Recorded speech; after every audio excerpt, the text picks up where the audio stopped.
భగవత్ సంకల్పాలు ఎలా ఉన్నాయి, ఎవరిని ఎప్పుడు ఎందుకు ఎలా ప్రేరణ చేయాలో వాళ్ళని అందుకు అలా ప్రేరణ చేస్తారు. దీనికి ఉదాహరణ నిన్న ఇవాళ జరుగుతున్న విషయాలే. నా స్వీయ విషయాల్లో నిన్న ఇవాళ కొన్ని విషయాలు జరిగాయి. నాకు ఎంత ఆశ్చర్యం వేస్తోంది.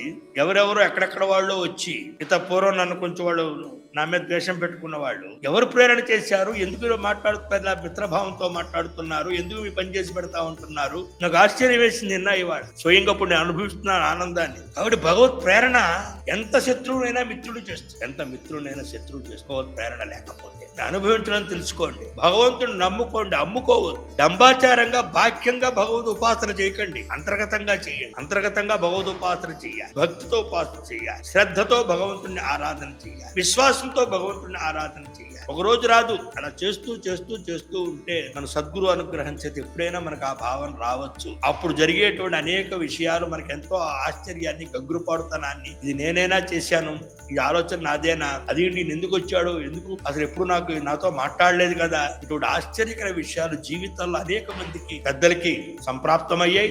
ఆ భగవంతుని నమ్ముకుంటే మీకు కూడా సంప్రాప్తం అవుతాయి. కాబట్టి ఎప్పుడూ కూడా మనం పరిష్కారం చేయలేని సమస్య గురించి మనం ఆలోచించద్దు, అది భగవంతుని వదిలేసేయాలి. నా యోగ్యతానుసారంగా నువ్వు ప్రవర్తించు, అనుగ్రహించు.